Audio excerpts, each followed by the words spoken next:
सुतं देवं कंसचाणूरमर्दनं देवकी परमानन्दं कृष्णं वन्दे जगद्गुरु।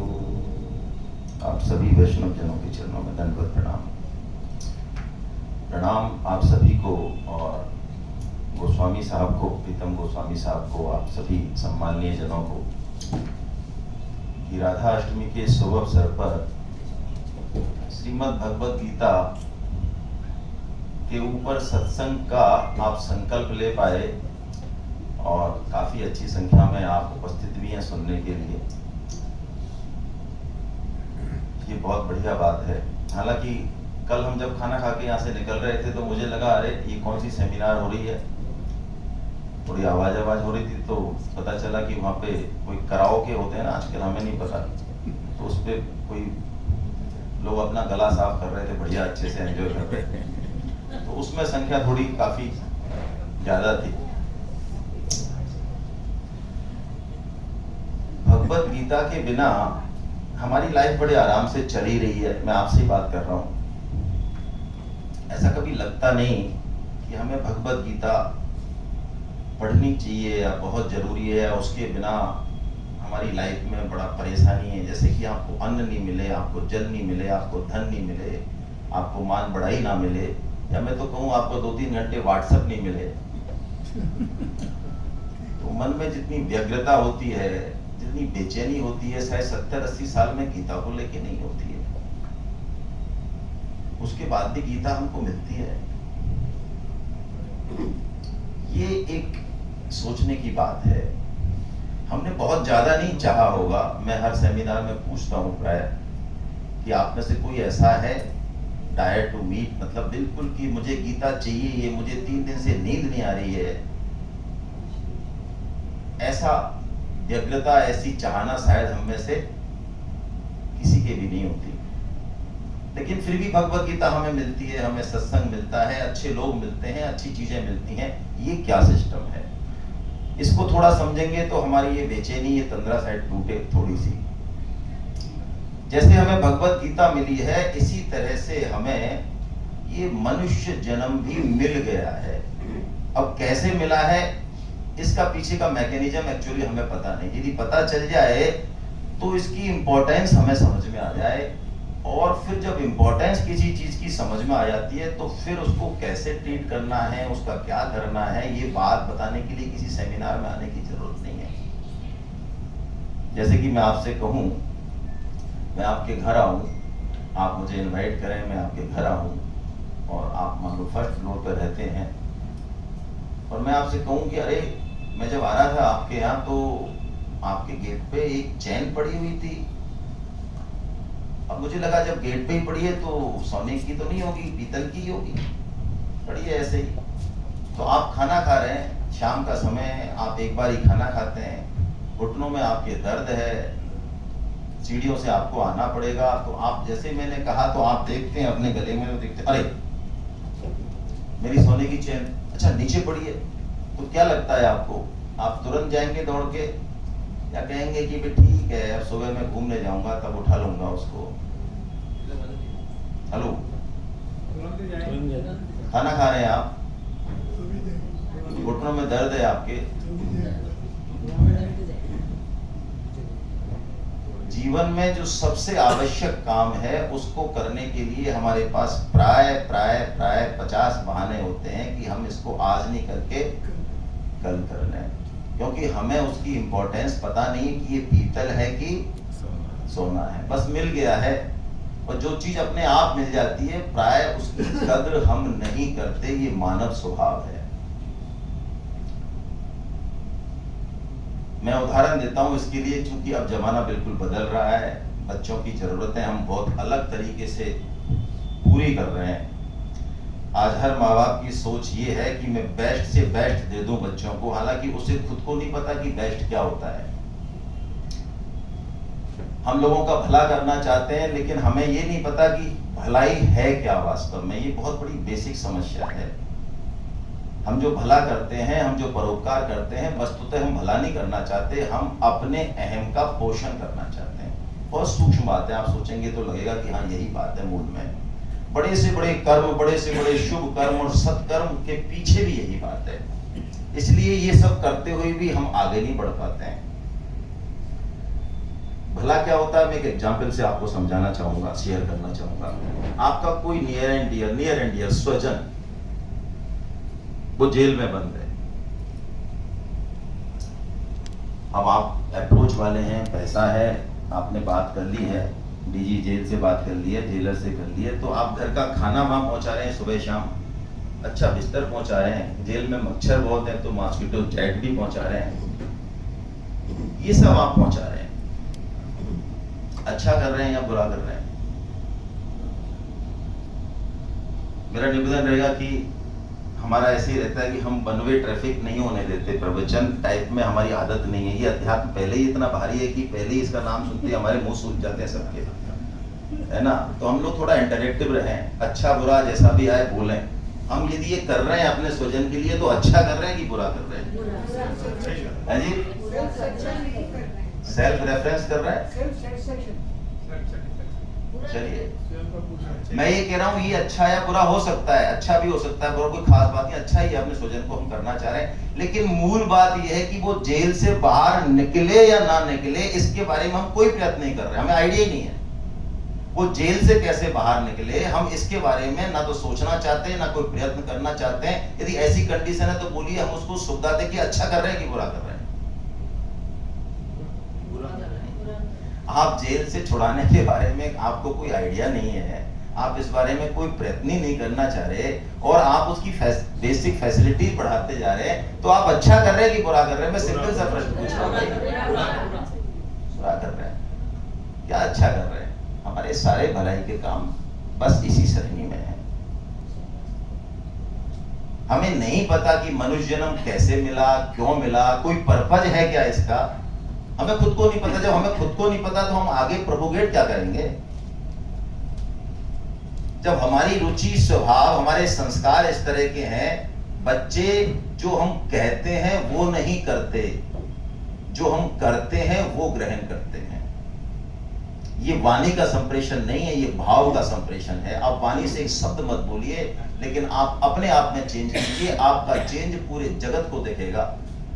और जो हम सामाजिक सुधार की बात करते हैं, सामाजिक सुधार का मूल बिंदु यही है कि यदि हम एक अंश का, जो कि हम हैं, समाज के एक अंश हम खुद हैं, एक यूनिट हम हैं, यदि हम अपने अंश का सुधार करते हैं तो समस्त समाज का सुधार होगा। लेकिन यदि हम उस पर काम नहीं करना चाहें और हम सबको सुधारना चाहें तो ये बहुत बड़ी भूल है अपने आप में, गीता के हिसाब से। 4 काम प्राय हम लोग करते हैं, भगवत गीता के आधार पर हम बात करें। 4 तो पुरुषार्थ हैं हमारे पास। पुरुषार्थ का मतलब होता है, पुरुषार्थ का मतलब यहाँ पुरुष और स्त्री से नहीं है। पुरुषार्थ स्त्री के लिए भी है और पुरुषार्थ पुरुष के लिए भी, क्योंकि पुरुष शब्द जो है उसका जो शास्त्रों में वर्णन है वो ये पुरुष शयनेति स पुरुषा। पुरु मतलब ये नवद्वारे पुरे देही, भगवान बोलते हैं गीता में। ये 9 द्वारों वाला जो घर है, ये शरीर है, इसको जो अपना घर मानता है, हम मानते हैं, सब मानते हैं ना इसको, हालांकि अपना घर है नहीं है, लेकिन हम सब मानते हैं। तो जो इसको अपना घर मानेगा, इस देह को ही सब कुछ मान रहा है संसार में कि यही सब कुछ है, जिसकी मेंटालिटी ऐसी है, जिसकी सोच ऐसी है, वो क्या है? पुरुष। वो पुरुष है, वो स्त्री है चाहे पुरुष है, वो पुरुष है। उसके लिए 4 काम इंपॉर्टेंट है कि उसको 4 काम करने चाहिए, अर्जन करने चाहिए। क्या करने चाहिए? धर्म, अर्थ, काम और मोक्ष, ये 4 काम करने चाहिए। अब इसमें एक बड़ी जोरदार बात है, आप सुनेंगे तो आपको अच्छा लगेगा कि गीता के हिसाब से इसके 2 पेयर बनाए। इसका सीक्वेंस हम यही रखें, धर्म रखें, अर्थ रखें, काम रखें और मोक्ष रखें, यही सीक्वेंस रखें आप। धर्म इसका बेस है, अर्थ और काम सीढ़ियां हैं और मोक्ष अंतिम लक्ष्य है। तो इसके 2 पेयर जब बनते हैं तो ये पहले और चौथे का तो 1 पेयर बनता है और बीच के 2 का 1 पेयर बनता है। तो एक बड़ी जोरदार बात है जो हम शायद जानते नहीं और जान के भी हम प्राय मानने के लिए तैयार नहीं हो, लेकिन इस सत्य को कोई दिक्कत नहीं है कि उसको माना जाए कि नहीं माना जाए। धर्म और मोक्ष, इसमें प्रारब्ध और पुरुषार्थ ये दो चीजें हैं। प्रारब्ध क्या है पहले मैं बता दूं, फिर इस चीज को क्लियर करेंगे। प्रारब्ध जिसको कि हम भाग्य कहते हैं, प्राय जिस चीज की हम रेस्पॉन्सिबिलिटी नहीं लेना चाहते उसकी हम जिम्मेदारी किस पर डाल देते हैं? प्रारब्ध, भाग्य पर डाल देते हैं। लेकिन गीता के अनुसार भाग्य क्या है? कर्म के 3 पार्ट हैं।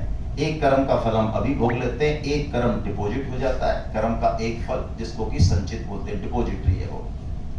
उस डिपॉजिटरी में से एक सिस्टम है, बहुत क्लिष्ट सिस्टम है, भगवान बताते हैं, उसमें से जब वो पक जाए, जैसे आम पक गया तो वो गिरेगा नीचे, तो उसमें से कोई भी कर्म 1000 जन्म पहले का हो सकता है, अभी इस जन्म का भी हो सकता है, कोई कर्म जब पकेगा तो वो हमको फल देगा। मतलब जो वो आ रहा है सामने अभी हमारा ही किया हुआ, वो क्या है? वो हमारा भाग्य है। तो भाग्य ये किसके द्वारा निर्मित है? ये हमारा ही है। बस ये थोड़ा सा हमारी मेमोरी से आउट है, यानी भाग्य या प्रारब्ध क्या चीज है? ये हमारे ही कर्मों का एक लेटर स्टेज में आने वाला फल है। That's all. तो धर्म में और मोक्ष की प्राप्ति में हमारा प्रारब्ध गौण है, पुरुषार्थ मुख्य है। मैं रिपीट कर रहा हूं अपनी बात को। धर्म या मोक्ष, आपको अच्छे लोग मिल रहे हैं, आपको गीता से परिचय हो रहा है, भगवान नाम से परिचय हो रहा है, सत्संग से परिचय हो रहा है, ये प्रारब्ध से आपको मिल तो जाएगा, आप न चाहें तो भी मिल जाएगा, न चाहें तो भी मिल जाएगा कई बार, क्योंकि प्रारब्ध से गवर्न हो रहा है, लेकिन मिलेगा बस। अब इसमें इसको पकड़ना है, आगे चलना है, कितना चलना है, क्या करना है, ये कौन डिसाइड करेगा? ये पुरुषार्थ, कर्म या पुरुषार्थ डिसाइड करेगा। बिल्कुल ठीक। लेकिन अर्थ में और काम में बिल्कुल उल्टा सिस्टम है। अर्थ मतलब कितना पैसा होगा, कितना शोहरत होगी। पैसा भी होगा तो उसका भोग आप भोग पाएंगे कि नहीं भोग पाएंगे? कई बार उसका तो पैसा बहुत होता है, लेकिन जो है उसकी पहरेदारी करते हुए ही और हम ऊपर चले जाते हैं। भगवान कहते हैं यार बहुत बढ़िया चौकीदार मिला तुम तो, इतना दिया था ना, भोगा नहीं भाई साहब, हम तो लगे रहे चौकीदारी में, उसकी भी तनख्वाह नहीं ली हमने।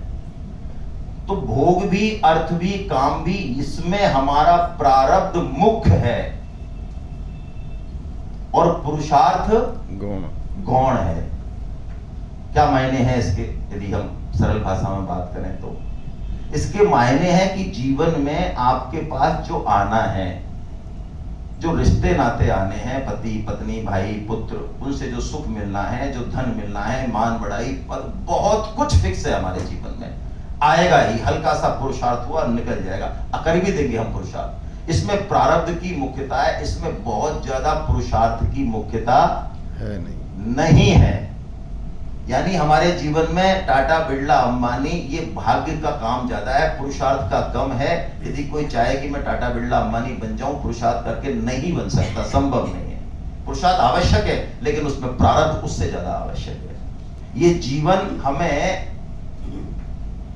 गधे की तरह, मैं वर्ड इस्तेमाल कर रहा हूं, दिन रात काम करने के लिए नहीं मिला है, इसके लिए नहीं मिला, इसके लिए बाकी सभी योनियां हैं, ये किसी और चीज के लिए मिला है। हम अपनी पूरी एनर्जी, पूरी युक्ति, पूरी स्किल अर्थ और काम को इंप्रूवमेंट करने में लगा देते हैं, जबकि ये एनर्जी हमें लगानी कहां चाहिए?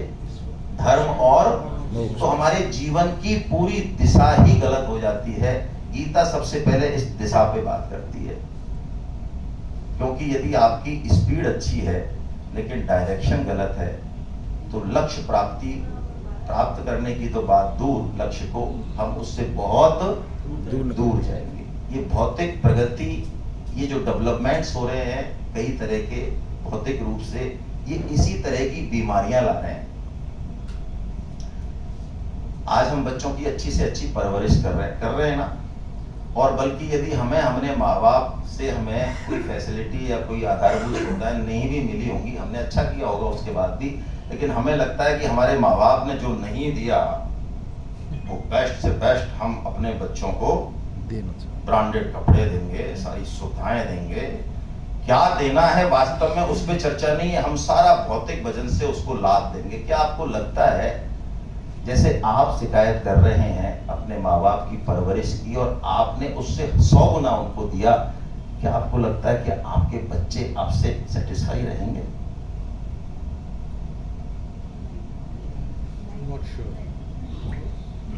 श्योर है नहीं रहेंगे।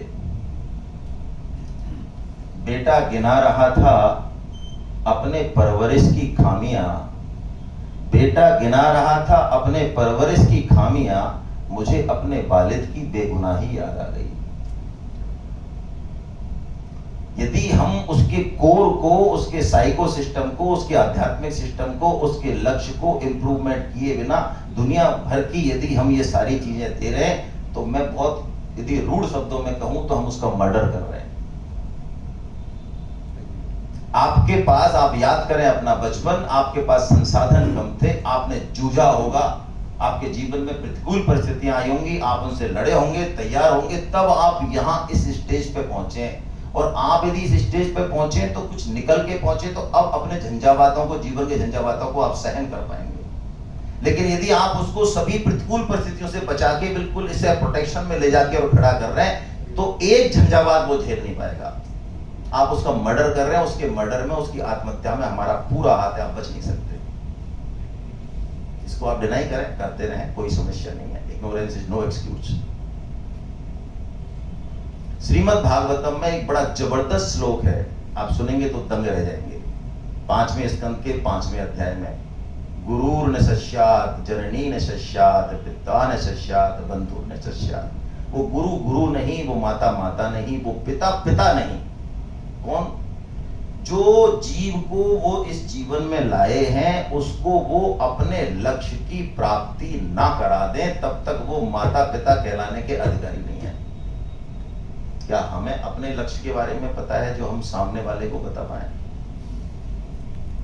मैं बहुत एक छोटी सी एनालॉजी आपको देता हूं। हम सब इंटेलेक्चुअल बैठे हैं और आप तो स्पेशली रोटरी क्लब से मैं भी जुड़ा हूं बहुत पहले से, लेकिन एक्टिव रूप से नहीं। कोई भी चीज पहले बनती है या वो किस काम आएगी, उसको क्या उपयोग में लिया जाएगा, ये डिसाइड पहले होता है। उसकी आवश्यकता पहले आती है या वो चीज पहले आती है? क्लियर है आप सब? कोई किसी को समस्या, इस माइक का उदाहरण ले लें, इस फूल का ले लें, इस टेबल का ले लें, इस स्वागत करने वाले इस पट्टे का ले लें, इसकी आवश्यकता पहले आई है, तब ये चीज आई है। और दुनिया की सबसे विलक्षण यदि चीज हम माने, सबसे विलक्षण, तो ये मनुष्य शरीर है। डॉक्टर इसका पता नहीं लगा पाए अभी भी। इसकी फंक्शनिंग गजब है, अद्भुत है, अद्भुत। आज हम पूरे शरीर का, आप देखिए शरीर का जो सिस्टम है, हार्ट का, ब्रेन का, किडनी का, लीवर का, बाकी जो सिस्टम है, वो इतना परफेक्ट है, इतना जबरदस्त है कि उसका कोई सानी नहीं है, उसका कोई हम क्लोन तक नहीं बना पा रहे हैं, उसकी कॉपी तक नहीं कर पा रहे हैं। उसको समझने में भी हमारी हालत खराब हो रही है। साइंस कितना ही आगे बढ़े, वो अपना काम कर रही है, ठीक है, बहुत फैसिलिटी बढ़ा रही है, साइंस का योगदान है, लेकिन समझ नहीं पा रही है। मेरी मेडिको फैमिली है, हमारे पास ब्लड का पूरा कंपोजिशन है, क्या हम ब्लड बना पाए? एक बाल में हमारी 7 पीढ़ी के आनुवंशिक गुण घुसे रहते हैं, 7 पीढ़ी। आप अपने 4 फादर 7वीं पीढ़ी से क्या लेके आए, एक बाल यदि मिल जाए तो पता लग जाएगा कि आप क्या लेके आए। इतना जबरदस्त सिस्टम है। तो क्या ऐसा जबरदस्त सिस्टम ऐसे ही बना दिया होगा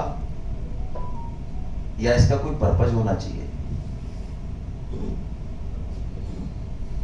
आपने अभी एनालॉजी को एक्सेप्ट किया सभी ने कि कोई भी चीज छोटी से छोटी वो बाद में आती है और उसकी आवश्यकता पहले होती है। तो जितनी इंपॉर्टेंट चीज होगी उसकी आवश्यकता और उतनी ही रिफाइनमेंट होना चाहिए। तो मनुष्य शरीर से दुर्लभ तो कोई चीज नहीं है दुनिया में। तो क्या इसको हम अपने मनमाने तरीके से यूज करें? आप गुप्ता जी जो है हॉस्पिटल में सेवा कर रहे हैं, ये मान रहे हैं यही सबसे बढ़िया है। आप समाज सेवा कर रहे हैं, आप आहार निद्रा भय मैथुन में लगे हुए हैं, कोई किसमें लगा हुआ है। हमने अपने मन से इसके पर्पजेस बना लिए कि यही जीवन का लाइफ है और मैं जो कर रहा हूं वही सर्वोच्च। क्या ये ठीक है? या हमें जानना भी चाहिए कि इसका वास्तव में पर्पज क्या है?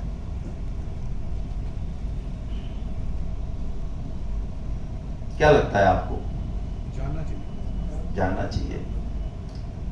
कौन बताएगा? हमने तो बनाया नहीं।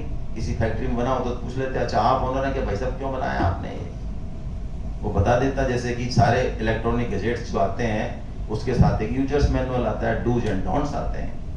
यदि हमें उस इलेक्ट्रॉनिक गैजेट्स को ठीक से काम में लेना है तो हम प्राय डूज एंड डोंट्स का पालन करते हैं ना। करते हैं ना, या नहीं करते? करते हैं। आपके घर में फ्रिज आया, पहले फ्रिज आएगा, अब तो खैर फ्रिज आने पे भी कुछ नहीं होता, पहले फ्रिज आने पे भी बड़ा 2-3 दिन हल्ला उल्ला रहता था। पहले तो साइकिल आती थी तो ही दिवाली बन जाती थी हमारी। अब हम थोड़े से बड़े हो गए, ऊंचे हो गए, आराम से हिलते नहीं कोई छोटी मोटी चीज आने से। तो फ्रिज आया तो आया उसमें यूजर्स मैनुअल में कि भैया फ्रीजर को ज्यादा नहीं खोलना है, इसको बर्फ निकालो और बंद कर दो। तो हम ऐसा ही करते हैं। और यदि मेरे घर में गेस्ट आए और मेरे घर में एसी नहीं है, पहले फ्रीज ही आया है, मैं सोचूं यार इनको ठंडक देनी है पूरे कमरे को, तो मैंने कमरे में लाके उसका फ्रीजर खोल दिया और फ्रीज चला दिया, तो क्या कहेंगे आप मुझे? अरे मूर्ख ही कहेंगे, आप सब बेस्ट नहीं बोल रहे हैं। मेरे दिमाग से तो मैं ठीक काम कर रहा हूँ कि ये फ्रीजर जो है कमरे में ठंडक कर देगा, लेकिन यदि मैं ऐसा करता हूँ तो वो ब्रेक डाउन में चला जाएगा। शायद हम मनुष्य जीवन के साथ भी ऐसा ही कर रहे हैं। अपनी मन बुद्धि से हम मनमाने निर्णय ले रहे हैं। लेकिन हम समझें ये मनुष्य जीवन एक रथ है। शास्त्रों में बड़ा प्यारा वर्णन है, गीता में बड़ा प्यारा वर्णन है। ये रथ कैसा है इसको थोड़ा समझें। क्या क्या आइटम हमको दे दिए, दे तो दिए गए, अब हमें नहीं पता क्या दे दिया गया है। ये जो हमारी 5 इंद्रियां हैं, ये 5 घोड़े हैं उस रथ के। अब घोड़े अच्छे हैं, हाँ अच्छे होने चाहिए, तो अच्छा काम करो, इंद्रियों को अच्छा रखो, इसमें कोई समस्या नहीं है। लेकिन पहुंचना कहाँ है, घोड़ों को ठीक से चलाना कहाँ है, उसके लिए लगाम है। तो वो मन लगाम है। लगाम किसके हाथ में होती है? मन तो कहीं भी ले जाएगा जहां उसकी इच्छा होगी, उसको जो अच्छा लगता है। आजकल सारी दुनिया मन पे ही चल रही है। तो मन के ऊपर एक सारथी है जिसके हाथ में लगाम है, वो बुद्धि, वो सारथी है। मन को कमांड दीजिए बुद्धि से, ये गलत है, ये सही है। मन का काम है इधर उधर जाना, बुद्धि उसको निर्णय करती है। लेकिन बुद्धि भी किसके लिए काम कर रही है भाई? वो सारथी, वो ड्राइवर बैठा किसके लिए रखा है? कोई रथी बैठा है उस रथ में, जिसके लिए सारा तामझाम तैयार किया है। क्या उस रथी के बारे में हमारा कुछ ध्यान है? और बड़ी जोरदार बात है कि जब वो महल में जाए, सपोज राजा का है, वो रथी, राजा बैठा है रथी के रूप में, तो जब वो महल में जाएगा, अंदर जाएगा, तो रथ और घोड़े ये सब बाहर रह जाने। अंदर महल में हो सकता है सारथी भी थोड़ी देर चला जाए अंदर, लेकिन जब रणनिवास में जाएगा, अंतःपुर में जाएगा, तब केवल वहां पर रथी ही जाएगा। लेकिन हम लोग उस रथी के बारे में सोचने, समझने और बात करने तक को तैयार नहीं है। हमारी बस उड़ान ज्यादा से ज्यादा मन बुद्धि तक है। हमें लगता है हम मन बुद्धि पे काम कर रहे हैं, तो बहुत एक से एक बढ़िया साइकोलॉजिकल थ्योरी, एक दूसरे की चर्चाएं करना, ये सब मन बुद्धि के खेल हैं। लेकिन ये सब के पीछे भी कोई चीज है जो इनको भी पावर दे रही है। यदि हम उस तरफ नहीं देखेंगे, क्योंकि हमारे पास देखने की ताकत दी है भगवान ने, यदि हम उस ताकत का यूज नहीं करेंगे, हमें अगली बार वो ताकत नहीं मिलने वाली। वो ताकत क्या है? वो ताकत है विवेक। एक हमको विवेक दिया। ये बुद्धि से बिल्कुल अलग है। बुद्धि को विवेक मत समझ लेना। विवेक बताता है कि हम कौन हैं, हम क्यों आए। कभी न कभी हमारे जीवन में ऐसे क्षण आते हैं, हो सकता है बहुत जीवन में विपदा आए, तब आए, सुख में तो नहीं आते हैं प्राय। कभी न कभी जीवन में आएगा ऐसा कि यार ये है क्या अड़ंगा, ये सूर्य चंद्र तारे, ये क्या पृथ्वी, ये कौन हम, ये कौन मिल रहे हैं, कहाँ मर के जा रहे हैं, मर जाने के बाद कहाँ जा रहे हैं, कहाँ क्या है ये, कहाँ जाना है, कौन हम, क्यों आए यहाँ।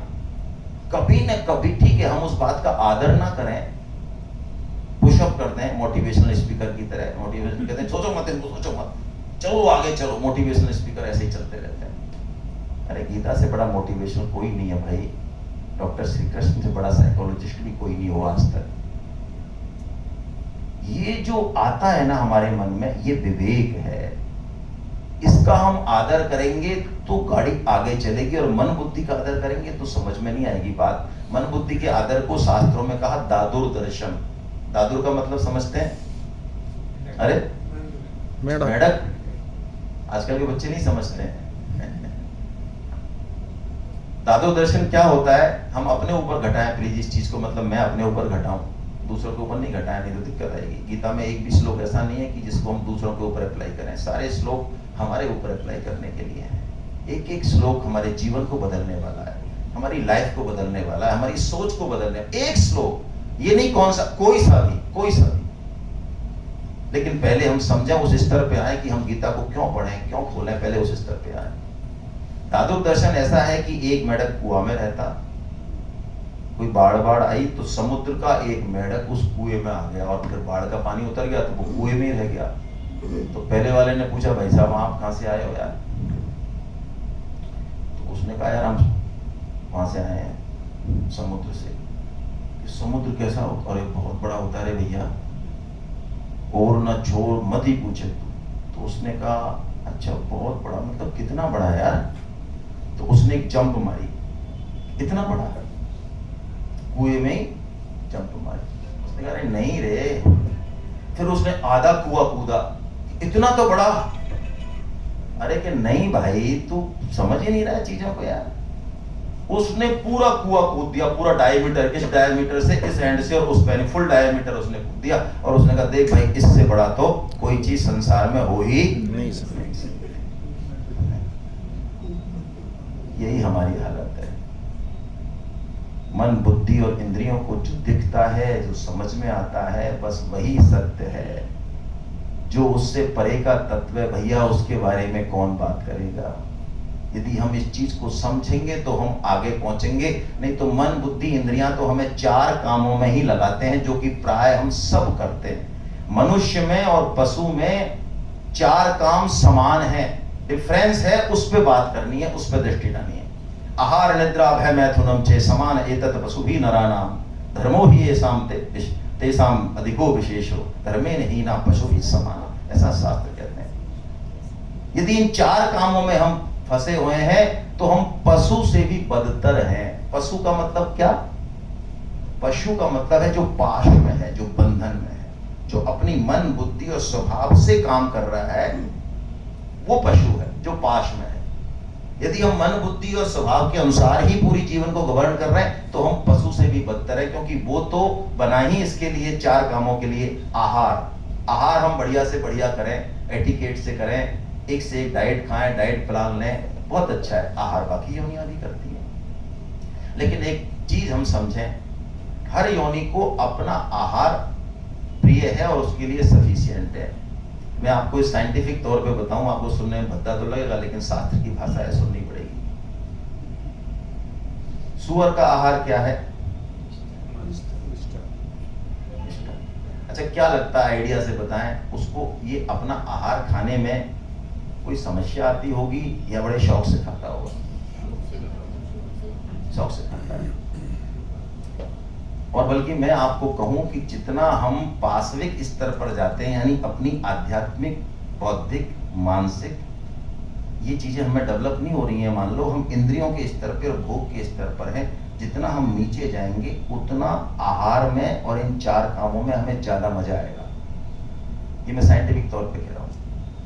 यदि आप ऊपर उठ जाएंगे तो आप इन चीजों में एंजॉय नहीं कर पाएंगे। आप में से देखा होगा, मैं ये उदाहरण लेता हूं कि कई बार जब आप थोड़ा सा अध्यात्म की तरफ मुड़ जाते हैं, या आपका वैसा रुझान हो जाता है, या आप थोड़े बुजुर्ग उसमें हो जाते हैं, तो अब मैडम आपसे पूछ रही है, धर्म पत्नी की सब्जी किसकी बनेगी? कोई बना दे। सब्जी कैसी बनी है? बढ़िया बनी है, ठीक। फिर वो खाती है, नमक तो इसमें है ही नहीं, कम है। अरे अब ठीक है, हमें ध्यान नहीं था, हम लगे हुए थे। इसी बंदे के फ्लैशबैक में जाइए आप 30-35 साल, 40 पे, ये बंदा नमक कम होने पे हो सकता है कि थाली फेंक देता है। यदि ससुराल में होता तो हो सकता है वहां भूकंप आ जाता, 6 और 7 रिक्टर स्केल का। हाँ, इसी बंदे का। लेकिन अब उसका इन चीजों में रस सूख गया है, इसमें नहीं है, कुछ उच्च रस की ओर जा चुका है वो। लेकिन हम जो सुअर जो आहार खा रहा है, उसको हम सब चले, मान लो रोटरी क्लब वाले, और सब समझाएंगे, भाई साहब आप ये क्या गड़बड़ करते रहते हो यार, आप थोड़ा आओ रोटरी क्लब में आओ, बड़ा अच्छा हमारे यहाँ पे खाने पीने का इंतजाम है। तो क्या लगता है आपको, समझ में आएगी उसके बाद? यदि शास्त्र कहते हैं, गीता कहती है कि जिन सुखों में, जिन भोगों में हम अपने आप को सर्वोच्च मान रहे हैं, पूरी जीवन लगा रहे हैं, ये विष्ठा से भी गए सुख है, इससे अनंत सुख, इससे उच्चतर सुख के लिए बने हैं हम, उसी के लिए ही है हम। तो क्या बात समझ में आती है? यदि आती है तो हम मनुष्य हैं, और नहीं आती है तो बताइए।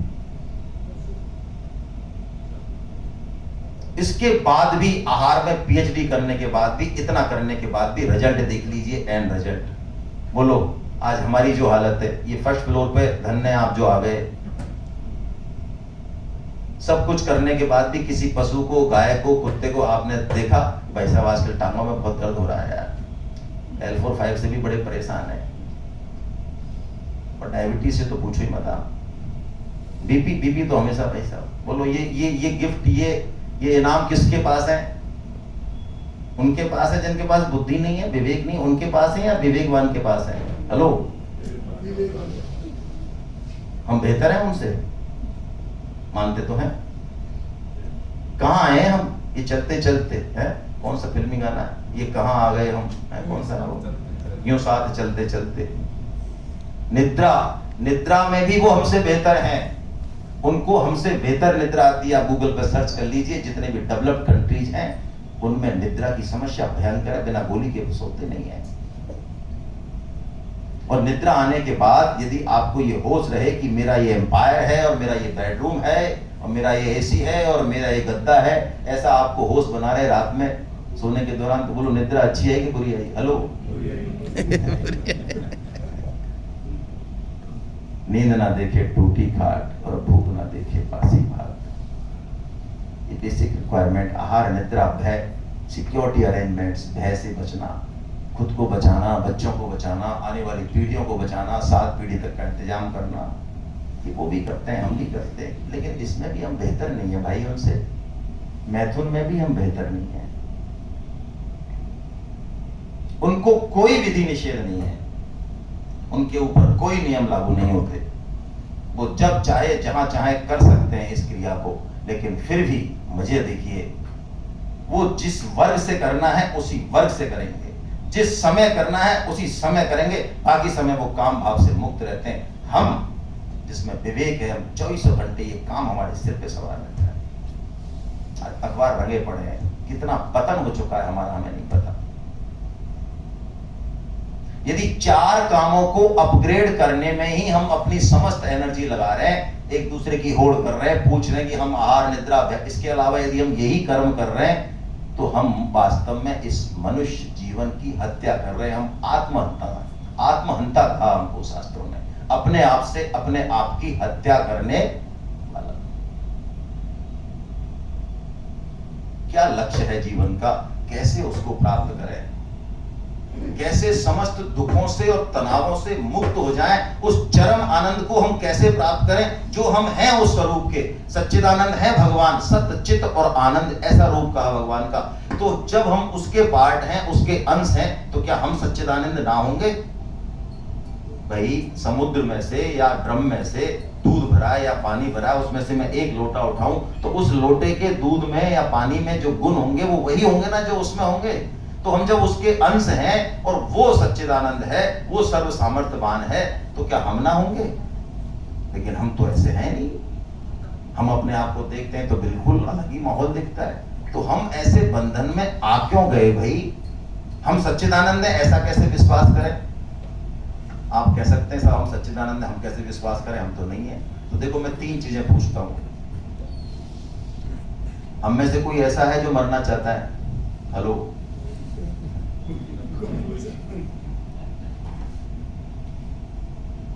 कोई नहीं है। और बल्कि मरने की तो छोड़ो, जब गीता का सांख्योग शुरू होता है तो हम ये बात लेते हैं कि मृत्यु तांडव कर रही है बिना जाति, वर्ण और देश काल का भेद किए बिना। और हमारे आस पड़ोस में भी पटाखे चल रहे हैं। पीए की बैठक से समाचार भरे पड़े, हर उम्र का, हर वर्ण का, हर व्यक्ति मौत के आगोश में जा रहा है। उसके बाद भी कहीं न कहीं हमें ये गलतफहमी बनी रहती है कि हम अभी जाने वाले हैं। आपको कोई कहे भाई साहब शर्मा जी गए, अरोड़ा जी गए, ये भाई साहब ये गए होंगे यार, लेकिन अभी हमारा नंबर नहीं है। अच्छा आपकी उम्र कहाँ कितनी हो, 80 हो तो भी ये गलतफहमी है, 60 हो तो भी गलतफहमी है। सत्य का मतलब है कि मैं जीता रहूं, मेरा नाश नहीं हो, ये सत्य का अंश है। चित्त का अंश है हमें जानने की जिज्ञासा है। जैसे हम जिज्ञासा के कारण ही तो बैठे हैं, नमन है आपको। हम कौन है, क्या है, क्या बात करें भी, क्या कर, ये जिज्ञासा है हमारे अंदर। पशु को कोई जिज्ञासा नहीं होती। कभी आपने जो पशुओं को काटने का जो फैक्ट्री होती, क्या बोलते हैं उसको, हाँ, स्लॉटर हाउस, मैं निवाई में वीडियो था तब मैंने देखा वहां पे बना हुआ है, बड़ा दर्दनाक है, लेकिन शास्त्रों की जो बात थी मुझे समझ में आई नहीं कि बड़ी सही लिखी है। तो वो एक बेल्ट पे चलाते हैं, जैसे बकरे चल रहे मान लो उदाहरण के तौर पे, और एक पर्टिकुलर पॉइंट पे वो खत्म होता है, और वो भगदड़ नहीं करें, उस बेल्ट का बैलेंस नहीं बिगड़े, इसके लिए एक बंदा वहां पे हरी घास लेके खड़ा रहता है। अब जो पीछे है, जिसको पता है कि क्या हो रहा है, तो एक क्षण के लिए वो विचलित होता है, जैसे कि हम होते हैं, लेकिन जैसे ही उसको वो हरी घास दिखाई जाती है, वो घास खाने में मस्त हो जाता है। लगभग यही हम करते हैं अपने जीवन के साथ। चित्त का मतलब है जिज्ञासा, उसके अंदर एक जिज्ञासा पैदा नहीं होती कि भाई ये क्यों है ऐसा। आनंद, हम सब आनंद स्वरूप है ही, हम सबको आनंद की इच्छा रहती है। आप यदि खुश हैं, प्रसन्न रहते हैं, यदि आपकी नेचर ऐसी है, अपने स्वभाव ऐसा बना लिया, तो आपसे कोई नहीं पूछेगा अच्छा भाई साहब आप ऐसे खुश क्यों हैं, और आप मारो थोड़ा लटका के घूमे 24 घंटे ऐसे ही, तो पूछेंगे अरे क्या प्रॉब्लम है भाई। इसका मतलब है खुश रहना, आनंदित रहना आपका स्वाभाविक, ये स्वाभाविक है, दुख अस्वाभाविक है। सतचित आनंद के अंश हैं हम, तुलसीदास जी भी कहते हैं, ईश्वर अंश जीव अविनाशी, चेतन अमल सहज सुख राशि। हम ईश्वर के अंश हैं और चेतन है, जड़ नहीं है, विवेक है हम में, अमल है यानी मल नहीं है हम में कोई। ये काम क्रोध लोभ, ये जो गंदगी आई है उधार से लाए हम, हमारी नहीं है, ये संभव ही नहीं है हमारे में, लेकिन हमने ऐसे पकड़ रखी है कि अपनी मान ली। और सहज सुख राशि है, कैसी बढ़िया बात है। सुख राशि का मतलब है भंडार है आनंद का। अरे हम तो आनंदित क्या रहे, हमारे पड़ोस में रहे कोई, हमारे साथ रहे, वो आनंदित हो जाए, वो पावर है हमारे पास। सुख राशि सहज में, कोई आंख कान नाक नहीं पिचकाने, कोई ध्यान नहीं करना, कोई योगा नहीं करना, भाई है वो आनंद का भंडार हमारे अंदर। लेकिन हम तो ऐसे नहीं है जो हमारा वर्णन कर रहे हो आप, ये किसी और का कर रहे हो, हमारा कर रहे हो, ये हमारा ही वर्णन है। लेकिन तुलसीदास जी बता रहे हैं हम ऐसे हैं, लेकिन बन क्या गए। वो कहते हैं बंध्यो कीर मरकट की नाई। तो उदाहरण दिए उन्होंने कीर का और मरकट का। मैं एक लेता हूं समय की कमी के कारण। आपको पता है बंदर पकड़ने वाले क्या करते हैं? बंदर पकड़ने वाले जमीन में एक मटकी गाड़ते हैं। उस मटकी का मुंह बड़ा पतला होता है मुंह, और उसमें वो चने डाल देते हैं। बंदर जो कि चनों को देख रहा, अब इस एग्जाम्पल को भी आप प्लीज अपने ऊपर ही घटाएं। यदि बंदर के ऊपर घटाएंगे तो कोई फायदा नहीं होगा, बस सुन के अच्छा लगेगा, ताली बजेगी और खत्म कहानी। वो बंदर के रूप में अपने आप को देख पाने के लिए क्षमता होगी तो थोड़ा फायदा होगा, और यदि सोचेंगे कि नहीं नहीं ऐसा कैसे हो, तो फिर कोई मतलब नहीं है। तो वो बंदर जो चनों को देख लेता है, तो वो बंदर आता है और अपना हाथ चकारी तो चला गया। अब वो चने ज्यादा से ज्यादा इकट्ठे करने की कोशिश करता है। जब मदारी ये देख लेता है पकड़ने वाला कि इसने चने भर लिए, अब वो मदारी को देखता आ रहा है शिकारी, उसके बाद वो भागने की कोशिश करता है। तो चूंकि चनों से मुट्ठी ऐसी हो गई है तो वो उसको खींचने की कोशिश करता है, लेकिन अब उसने चूंकि चने भर लिए तो उसका हाथ बाहर नहीं निकलता, नहीं आता। आखिर में वो शिकारी के द्वारा, अब बताइए उसको पकड़ने में शिकारी कारण है या वो खुद कारण है? हमारी जिंदगी इन चनों के चक्कर में गई।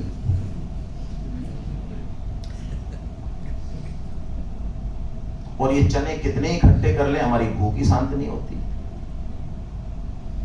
हर फील्ड में, खाने पीने सजने, बहुत शादियां, प्रोपोगंडा, दंभ का एक बड़ा जबरदस्त प्रदर्शन, क्षमता नहीं है लेकिन देखा देख, मतलब हमारी जिंदगी कहां जा रही है। पहले तो मरो 15-20 साल, उसके लिए पूरी जिंदगी को तहस-नहस करो, फिर फुर्रे में उड़ाओ।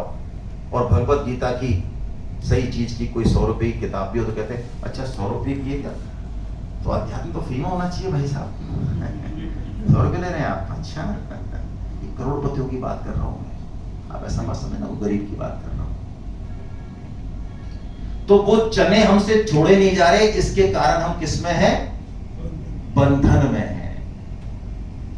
अर्जुन प्रश्न पूछते हैं भगवान से कि प्रभु हम सब कुछ जानते हैं, समझते हैं, फिर भी हम पाप कर्म क्यों कर बैठते हैं?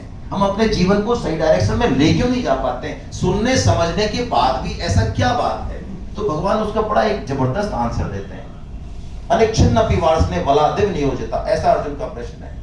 कोई जैसे मेरे से पाप कर्म करा ले रहा है, जिंदगी को अलग डायरेक्शन में ले जा रहा है, ऐसा कौन क्या है जो मेरे को इस तरफ ले जा रहा है? तो भगवान कहते हैं वो जो भूत है ना, जो तेरे हृदय में बैठा है, वो और कोई नहीं है, वो कामना है।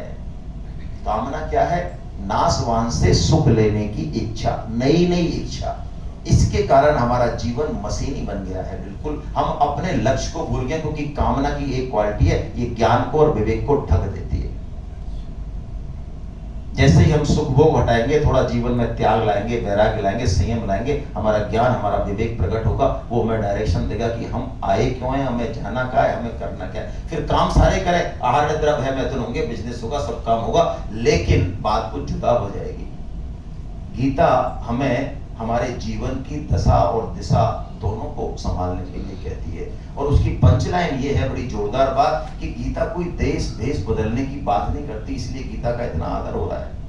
गीता ये चैलेंज के साथ कहती है कि आप जहां हैं, जैसे हैं, जो कर रहे हैं, उसी से उस लक्ष्य की प्राप्ति हो सकती है। बस करें उसको गीता रूपी तड़के के साथ, गीता रूपी रसायन के साथ।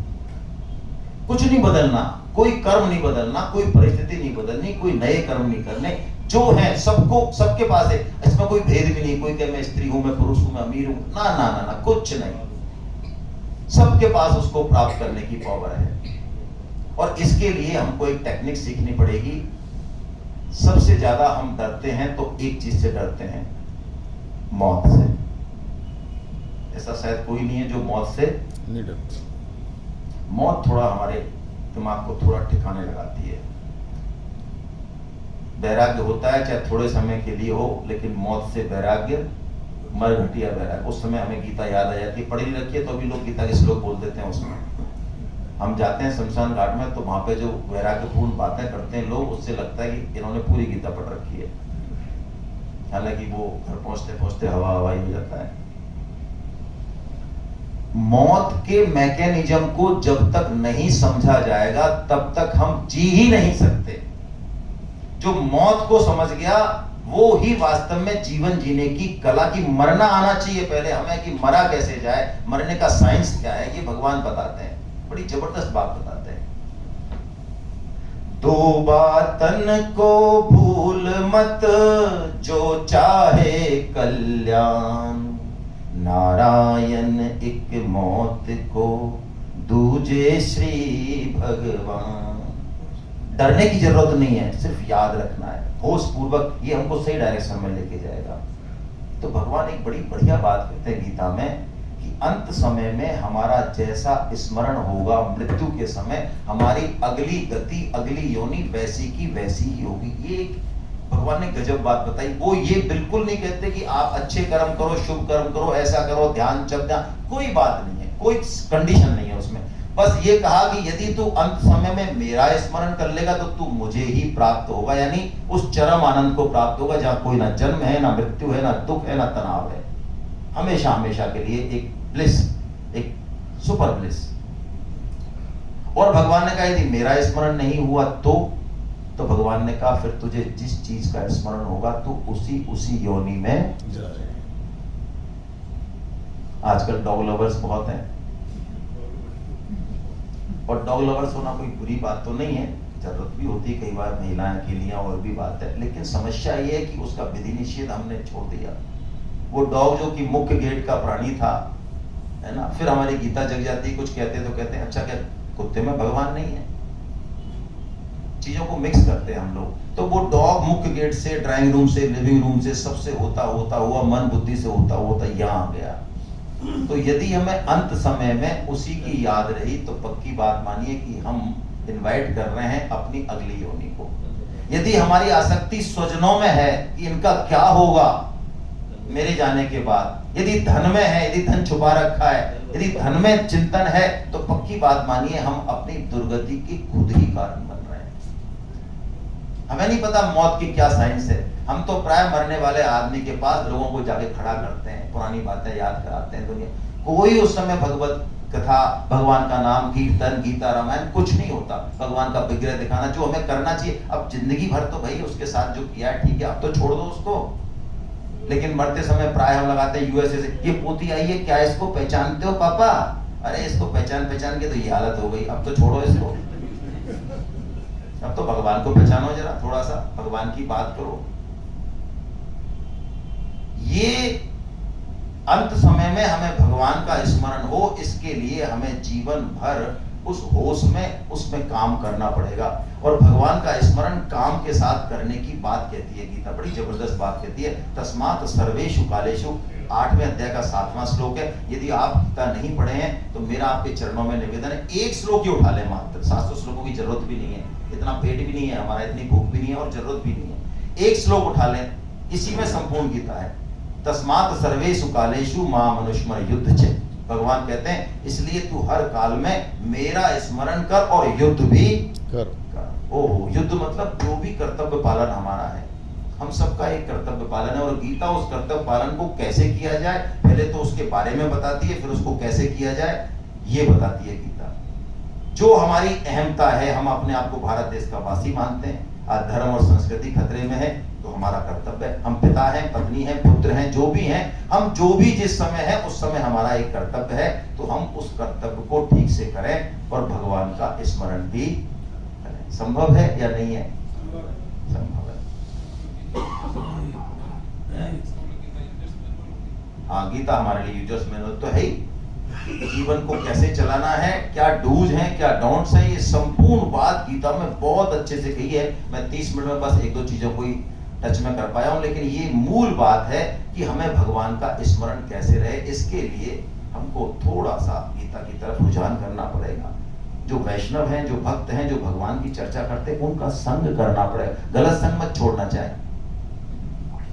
अच्छा संग गलत को मिटा देगा, ये मजे की बात है। आप क्या हैं, यदि मुझे अभी नहीं, इनके बारे में मैं नहीं जानता हूं गुप्ता जी, लेकिन ये 3 लोगों के साथ घूमते, इनको मैं जानता हूं, तो मेरी गुप्ता जी के बारे में भी एक राय हो जाएगी।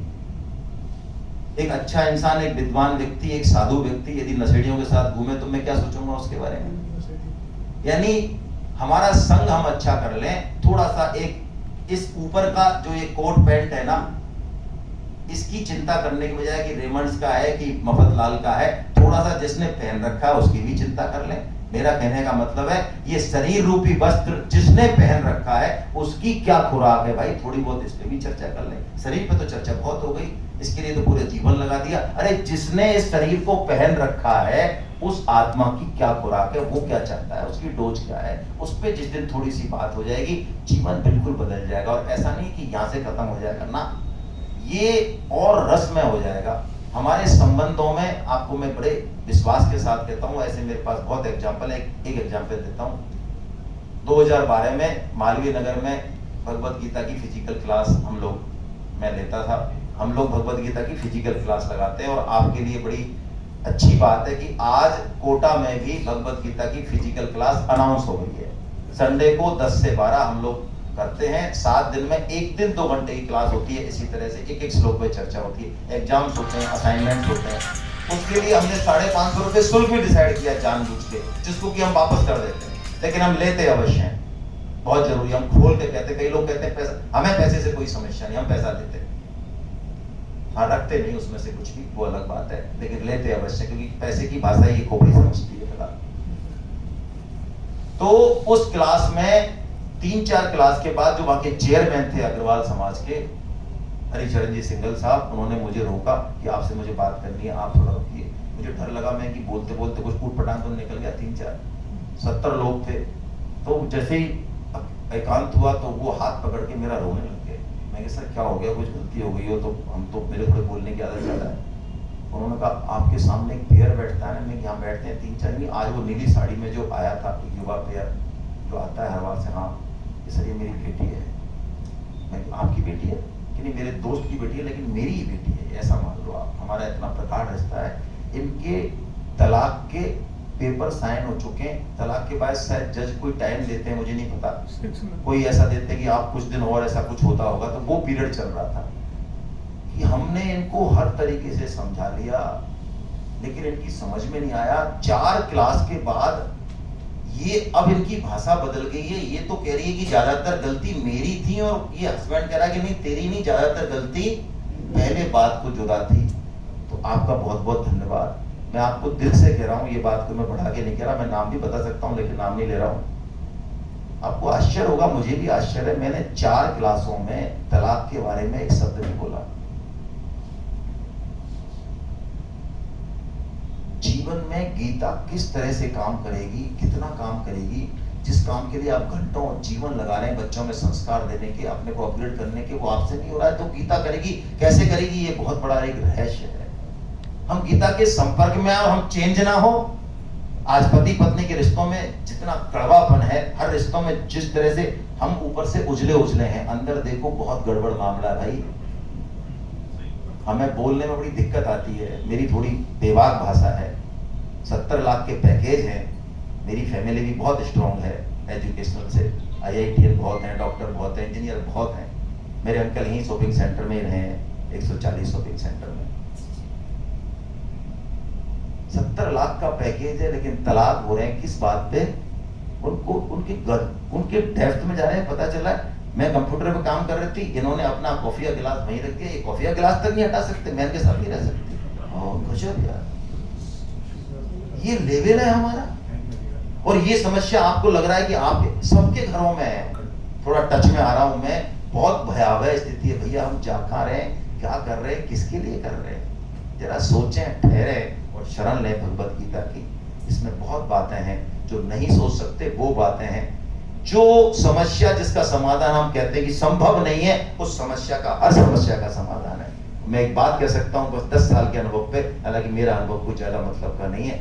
हमारे मन में, हमारे जीवन में जितनी समस्याएं नहीं है, उससे ज्यादा समाधान गीता देती है। जरा हम एक बार मुड़े तो सही इसकी तरफ। बस मैं अपनी बात यहीं फिनिश करता हूं। हरे कृष्णा। हरे कृष्ण हरे कृष्ण।